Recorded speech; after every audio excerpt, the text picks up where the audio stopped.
Hello, everybody. It's 4 p.m. Central Time in Dallas.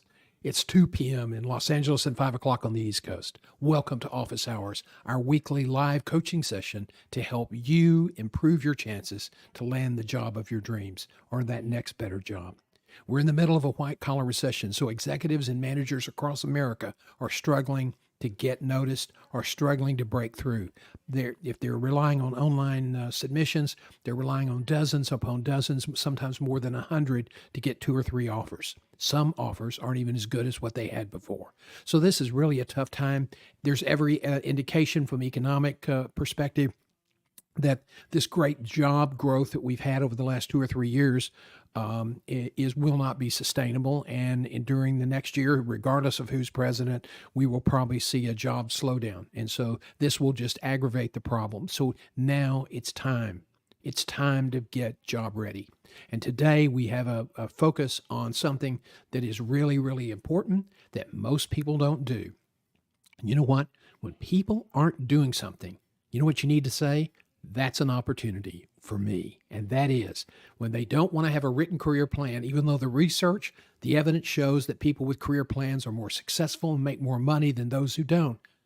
Not doing it, you're giving up the ghost. So use that as an opportunity. Somebody else doesn't want to do it, you do it and improve your chances to advance. So let's look at today's program, Path to Success and Higher Compensation. We're going to try to give you an abbreviated step-by-step approach to your written career plan. Now, if you need help in a comprehensive way and want our premium package, we will be adding career planning as part of our career package. In the past, we told people to do it and they didn't do it. Now we're going to take them by the hands and take them through the process. So, the power of the career plan, it elevates success, it enhances compensation, it provides you with a roadmap. Keep that in mind. It gives you personal key performance indicator accountability, and it gives you career options in face of disruption. So here's our agenda today. We're going to talk about the framework of your career plan. We're going to talk about the importance of research. Then, where do you start? The contents of your plan and annual reviews and revisions. And we're going to break that down in a little bit more detail. But first, it's time for you to take charge. It's time for you to take charge. Just keep repeating that because that's the attitude it's going to take for you to break out in this white-collar recession. I've had dozens and dozens of clients just really frustrated because they felt like they were the best qualified person and they kept getting turned down. And that rejection led to depression. And that's a whole nother issue that we talked about last week. And if you didn't catch last week's program, look it up. It's on our YouTube flagship channel, Guiding Your Career. It's really important. You can't allow yourself to get dragged down and get depressed. But it is time for you to take charge. Now, there's a great quote that says, don't wait for opportunities, create them through your efforts and your dedication. Have a plan. The only limit to your career growth is the limit you place on yourself. Without a plan, you're placing limitations on yourself. And I think the difference between great people and everyone else is that great people create their lives actively. They have a plan. They take control, while everyone else is created by their lives, passively waiting to see what life where that takes them next. That was from Michael Gerber, and that is, boy, if there was a true saying in the world, that's it. So let's talk about the framework. First of all, it's really important for you to understand your value, to create a VBS, a value brand statement, to establish your focus. Then you need to really think about very, very deeply about defining your mission. Everybody says, well, I want to be a hospital CEO, or I want to run a Fortune 200 manufacturing company or a technology company or a services company. You need to think about how you're packaging yourself, how you're developing your brand. And that takes value brand statements, your focus, and then it takes a mission. You need to have a vision, and you need to base those on values. And then you have to create a plan, a communications plan, how you're going to say things, what you're going to do when you're asked to give presentations, what values are you going to share. This is all about consistency. This is all about getting in touch with who you are, the importance of your values, the importance of your strengths, and constantly focusing on those. And that's the importance of the plan. And you want to do your research. Before you start down a path, I want to do this or that, you really need to do your research. Is this a job that's still going to be around in 5 years? And people go, yeah, man, that's crazy. We don't need to talk about that. No, stop. There are going to be a lot of jobs that we think are okay today that won't be okay in 5 years as AI begins to infiltrate into the workforce. And this is going to start happening much faster. Mark Cuban and others say 3 to 5 years. Elon Musk in our column tomorrow, our newsletter tomorrow, says, what are we going to do with all these people that don't have jobs, can't get jobs? How do we create meaning in their lives? So what you want to do is be sure that the job path that you're taking has sustainability, that it's got legs, and that can take you to the finish line. That's the importance of doing your research. And I'm not talking about what does it take to get that kind of job. I'm talking about where is that job going? What is the best evidence show that a certain type of job, what is it going to look like in 5 years? I told people 8-10 years ago who said, I want to be a hospital CEO. And I said, some of that's going to change. Some of that's going to change. You're not going to be so much as a hospital CEO of brick and mortar. You're going to be hospital CEO of a group of patients, and that is coming true. So do your homework, do your research, and then as you move forward, you cannot be successful. You cannot achieve your goals in this new, dynamic, rapidly changing job market without having Networking 3.0 program. Networking 3.0 is different from earlier networking ideas, and that it is tied to a specific written plan with the networking that you do aligned to your strategic focus. Where are you going geographically? Where are you going in terms of going up the ladder?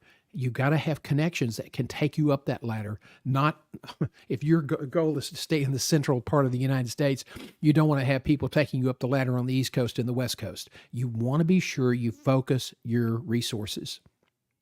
So let's move forward. Now, let's talk about how to define your value. Now, for those of you who've taken some of my courses and have been with me in the past, let me just stop for a second and tell you who I am. I'm John Self. As the brief introduction show, that I spent 27 years in executive search. I've interviewed thousands and thousands of executives across the United States and around the world. And I can tell you, I know how the system works. And I know what mistakes people make, and I know why decisions get made in terms of who's hired and somebody else isn't. So you really need to, in this new market, you really need to stop and say, everything I did in the past to get a job is not going to work in the future. It won't. What got you here won't get you there, as Marshall, I just lost his name, but Marshall Goldsmith said it many times, and it is so true. What got you here won't get you there. And the problem a lot of people are having right now is they came into the job market trying to hold on to the old way, and they lost valuable time, months and months and months, trying to figure out why they weren't getting any traction, why their resumes weren't being reviewed appropriately. They were never getting any callbacks, just crickets. Or if they did, they didn't get very far in the search. They didn't understand how the process is changing. So you want to look at your strengths. You then want to, across from your strengths, you want to talk about your quantifiable achievements, the evidence. So your strength is, I am a great communicator. What's the evidence that you're a great communicator? You need to have that. You can't just say, I'm a great communicator. You need to think deeply. How could you prove that to someone other than just by speaking? What illustrations can you give, examples can you give where your communication skills led to success? Or that you're innovative. Okay, great. I hope you are innovative. I hope you are creative. What's the quantitative evidence? So across from each one of those strengths. Now, on your first pass, you may write 15 or 20 strengths. That's not uncommon. But then you have to start narrowing it down. You 15 or 20 strengths, then you have the quantifiable evidence. Then you start looking for, okay, what strengths and evidence are overlapping? What can I combine together to make a stronger strength statement? And so you need to narrow it down to 4, no more than 5. If you have more than 5, you won't have the focus that you need to sell yourself appropriately.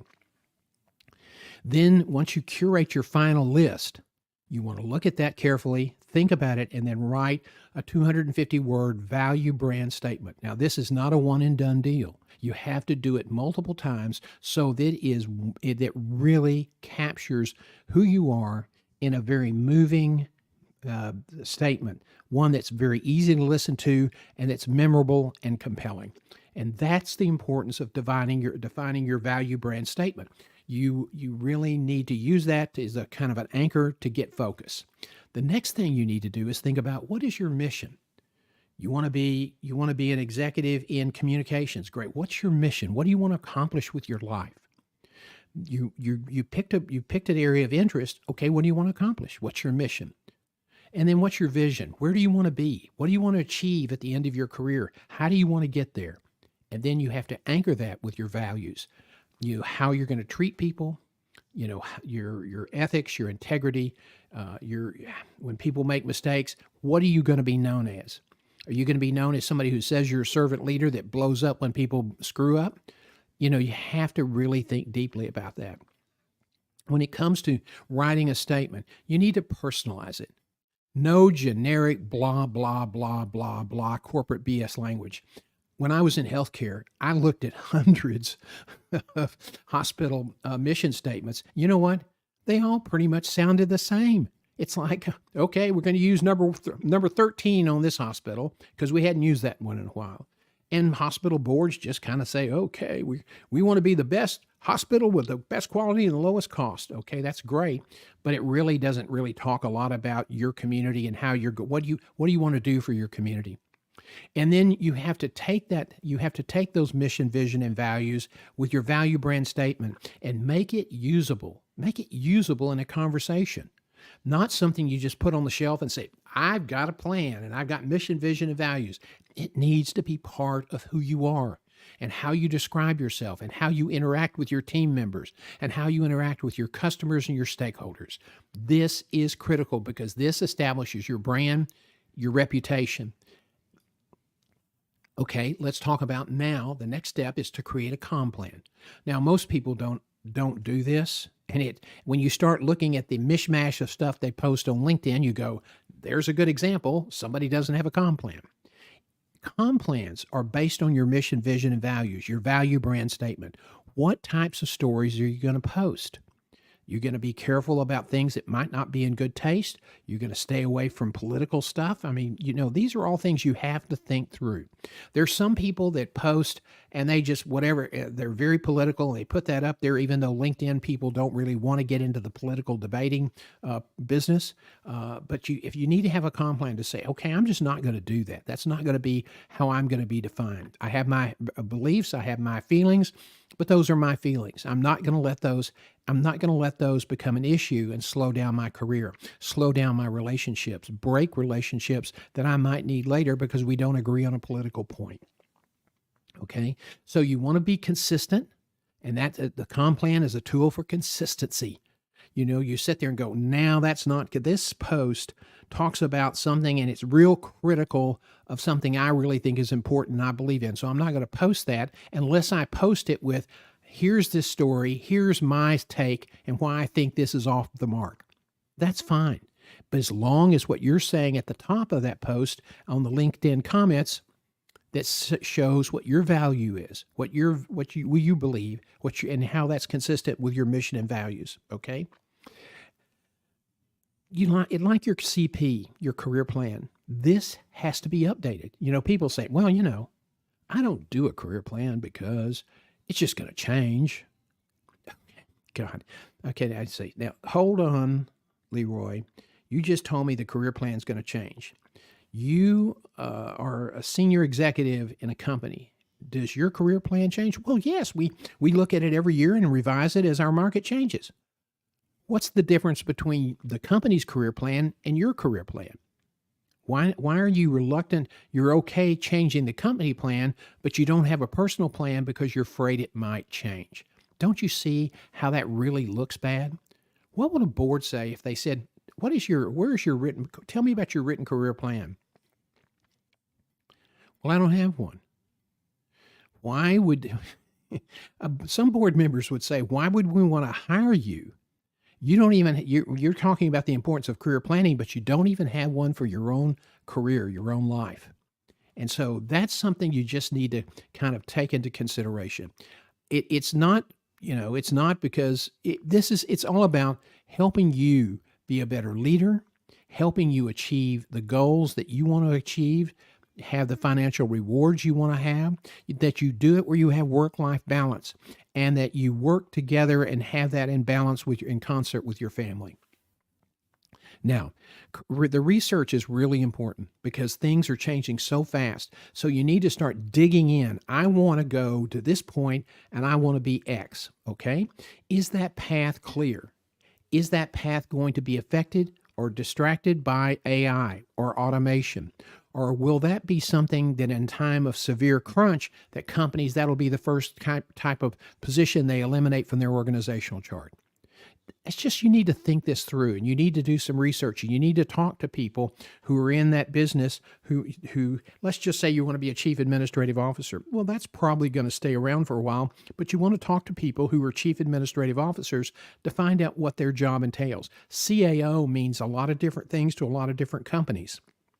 That's stuff you need to understand, because you get an interview for a CAO, and what you think they're interviewing you for and what they may be wanting you to do are two different things. Or maybe you can bring to table a broader view of the CAO and create a bigger job. So it's important to do your research, to know what your career options really are. And those include career options if in times of economic distress. What happens if I get laid off? What are my options going to be? What plan will I implement? What will I do? Okay, the career path, your career options, those have to be decided, and those are a lot of that is driven by your research. Geographic preferences. People start in an area and they feel like they want to get to where they want to be, but they don't want to move. Their wife doesn't want to move. Their spouse doesn't want to move. Their partner doesn't want to move. Their kids certainly don't want to move, especially if it's young women in high school. So you need to start thinking about geographic preferences. If I get laid off in a town of 100,000, the chances of me getting another job like I have in that town are probably not very good. Where do I go next? Where have I been targeting my resources and my networking, because I want to live in this geographic area? Upper Midwest, the Northwest, the Mountain West, ski country, the Southeast in North Carolina, someplace, maybe Florida. A lot of people have different things, different needs about where they want to live. And it's not just your decision, it's that you have stakeholders in this. So you want to start out isolating your geographic preferences. We don't want to live in New York City or in the Northeast in the corridor. We just don't want to live there. We don't want to live in a high crime city, so Baltimore's out. We don't want to live in a high tax city, so California is out, the whole state.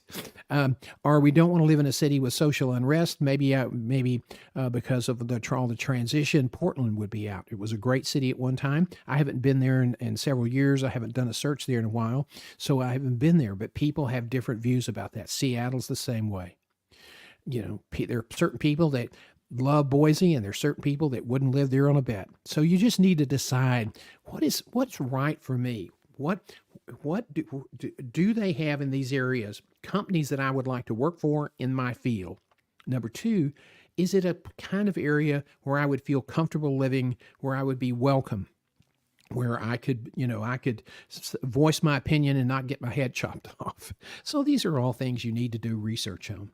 And as you move forward, as you go down the list, then you need to think about education. I want to move up in my career. What educational standards do I need to achieve? Can I get by on a bachelor's degree, or do I need to have a master's degree, or maybe multiple master's degrees, or in some fields of endeavor, a PhD? So you need to understand that, and what will that take to get those done, and how much is that going to cost you? Or what other certifications will you need? If you're going to be a star in accounting, it really helps if you're a CPA, and that's the mother lode of all tests. So you just need to understand what those things are. I have seen people make career decisions and go down the path and go, oh my God, I don't want to do that. Well, it was central to being part of the job. A lot of people want to be lawyers, but when they start thinking about taking the bar, it scares the hell out of them. So, why didn't you do your homework? I mean, it's amazing. You say that should be obvious, but it's not always. So you just need to do your homework about your education, about where you want to work, and your career path and the options. And you want to be sure that the pathway you're choosing today, based on all good evidence looking to the future, has sustainability, that you have a pretty straightforward path to the future. Now, you have to use networking 3.0. And now a key element of networking 3.0 is that your strategy drives your networking targets. You have to have alignment between the people that you are connecting with and developing and the places where you want to work. Okay. If you have some really great connections, some of these people might have multiple connections across the country, but a lot of times their strength is geographically. Their networking strength may be geographic. So you need to be sure that when you're connecting with somebody and building connections, you want to kind of sort that out. How will these people be able to help me? How will I be able to help them? That's just as important, because networking is a two-way street. Okay. You also have to be forward-looking. You have to adjust your networking targets as you advance based on your plan. And most of all, you have to stay focused. If your goal is to be in the Northwest, then that's where you need to center your networking. You have to stay focused. There's something called the Dunbar rule. For those of you who've been with me in the past and heard me talk about this, Robin Dunbar was a British anthropologist who did a study and who showed that mammals can effectively manage about 135 to 145 relationships. So, people who have 16,000 connections like I do, and my strategy is totally different than finding a job. But people who are looking for a job, connections don't make referrals. Relationships make referrals. And so if you have 5,000 people, you cannot build 5,000 relationships. It's physically impossible, and people will die and they'll change and they'll get mad or they'll lose interest. It's a waste of time to have that many connections, unless you're trying to sell books or be a coach or something along those lines. So if it's all about advancing your career, if it's all about being in a position to help other people, you want to stay focused and follow the Dunbar rule. Keep your network between 135 and 145. Do not go north of 150 with all your friends. And then as you go forward, you have to trim and weed the garden, because your career is going to change a little bit and your interests are going to change. And you may say, you know what? I really thought I wanted a career in pharma, and I really thought I wanted to go into research, but I've really been thinking about that a lot. And based on my studies and things that I've done and where my real strengths are, I don't want to do that. So now, as you begin to shift away from that, you may have pursued that for 7 or 8 years. So as you move away from that now, you have to reallocate resources for networking that align with your new path forward. Now, this is something that I think is pretty important. This is not rocket science stuff, okay? It's really kind of a simple approach. It's not easy because it requires a lot of hard work. So where do you start? Well, you begin at the end. Now, if any of you who've worked with me in the past, you know that I have something called the eulogy exercise. And basically, it is to get you in a frame of mind to think about your life you've had a great life, you've come to the end of the life, and we are sitting together over in the corner of the church or the large hall where all the people that you've known and your fans and family and people you worked with and your adoring staff are there. What do they say about you? Did you accomplish the goal you set out to accomplish? Is it where you kind of thought you wanted to be? What did people say about you, about how you led them, how you worked with them, how you nurtured them, how you supported them? What did they say about you? Is your family happy? Is the priest or the minister that's doing the service, the memorial service, does he look happy to be there? Are people laughing? Or are they just kind of being polite and ready to go on to the reception where there might be booze served? This is important. Your life, you have to be intentional about your life. And technology and radical change is really going to demand that. You will get swept along if you're not careful. You may have been great and successful in the first part of your life, But let me tell you, the next 10 years are going to be one wild ride. Or is the Betty Davis character in the movie said, you better fasten your seatbelts. It's going to be a bumpy ride tonight. Well, the next 10 years are going to be a bumpy ride for all elements of employees, whether you're hourly, staff, or manager, supervisor, or executive. It's going to be a tougher road to hoe, as my old grandma used to say. So you've got to be prepared, you've got to be intentional, and you have to have a plan. And you need to have everything identified along the way. And then you need to hold yourself accountable. So you want to talk about, I'm going to go back here. There's something I really want to specify here. You know, as you think about where you've done, all the things you've done, that just gets your mind, okay, this is where I want to be. Now, what do I have to do to get there? It's reverse engineer your pathway back. What were the 10-year sequences you're going to have?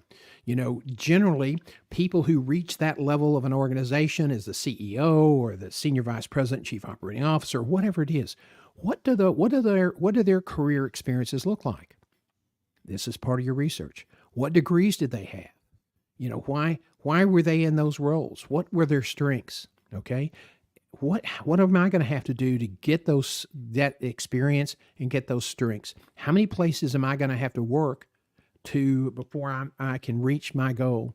Some companies want you to have worked at a broad range of different organizations, so you'll have a breadth and depth of experience. The people who grow up in one organization from the time they get out of college until the time they retire, that's very, very rare these days. So you need to identify a tenure sequence and experiential requirements. And finally, you want to be sure that you're constantly adjusting your networking 3.0, because you're not going to have just 2 or 3 jobs. You may, to get to the top, if you want to be the chairman and CEO of a big company, you may have 4 or 5 moves. And so you have to be sure your stakeholder, your spouse or your partner, is on board with that. Your family's going to have to be on board with that. But you also want to be sure that you keep your marketing aligned with where you're going and what you want to accomplish. Now, you know, when you have a plan and you have a goal, you have to hold yourself accountable. And this is really important. So as you think about accountability, the first thing you want to do is include your spouse or partner. You know, they're stakeholders. They've got to be involved. You can't just write a plan and say, this is what I want to do. And, oh, by the way, honey, we're going to probably have to move 12 times. You know, I mean, if you wanted to be an officer in the Army, okay, you're going to move 15 to 22 to 25 times if you want to get to the area, a level of captain in the Navy or colonel or lieutenant colonel or general. I mean, you're going to make a lot of moves. And so that's part of the research. You know, how many moves does it take to get to where you want to be? You have to be sure that your spouse or your partner is on board with this. And that you have to, you know, if you're going to have kids, you have to set the table and at an early age begin to, you know, get them to understand that daddy's job moves and we're going to probably have to move. And you make it an adventure and exciting. Now, it still can be challenging. It still can create a lot of angst, and especially young ladies who hate to leave their friends behind. It's really tough. Okay. But it is, you know, it's just, you know, if that's what you want to do, you have to understand that's part of the research. You have to understand the give and take. Okay. You have to evaluate your internal plan. What am I doing for me? What do I want to achieve? Am I moving my career forward? Great. How about my plan with my boss? Am I achieving the things that they want me to achieve? You've got to hold yourself accountable for the internal and the external. The things you want to accomplish are external. Being sure your boss is happy with your performance, internal. And you want to have key performance indicators on all of those for both sides of that equation. And you want to evaluate yourself, you know, maybe twice a year or every year, and sit down with your spouse or partner and talk about how you're progressing, how many more years you think you'll need to be in that particular job. And maybe you can get a couple of times, you can make a couple of moves within one organization so you don't have to relocate. And that can happen. So a lot of that depends on how big the organization is that you're working for. Okay. So industries change, interests change. Understand that. And so will your plan. You just have to adapt. Because that change is going to happen, that is no reason absolutely no reason not to have a plan. Remember, people with plans tend to do better. They tend to do better financially and professionally than those that just have it up here. I hope tomorrow that you'll get up bright and early and join us at 7:30 a.m. Central Time for Career Live. That's a 30-minute quick summary of the two major live coaching sessions we've done this week. And then secondly, then we talk about some of the developing healthcare, or excuse me, the technology developments and job search developments. And so that's usually every Thursday morning at 7:30 a.m. We're on YouTube, LinkedIn, and Facebook. Okay. I want to thank you so much for being with us today. It's always a joy to reach out, look out, and see people that are joining us, and then go back later and see how many people watch this on replay. We're fairly new in our new concept. We're working right now to change some of our offerings and strengthen some of our offerings. And we hope that you'll come with us, become part of our community where you can get access to really first class career advancement, career knowledge, online, on demand, with our career community for $49 a month. Or we have premium packages where we can give you customized coaching weekly to help you get to where you want to go. We're committed to helping people not only get that next better job, but to have a rewarding, fulfilling life. You know, a job's important. You spend 75% of your time there. But without the family, without the other interest in your life, without a balance, it's not that much fun. So I want to thank you very, very much for being with us today.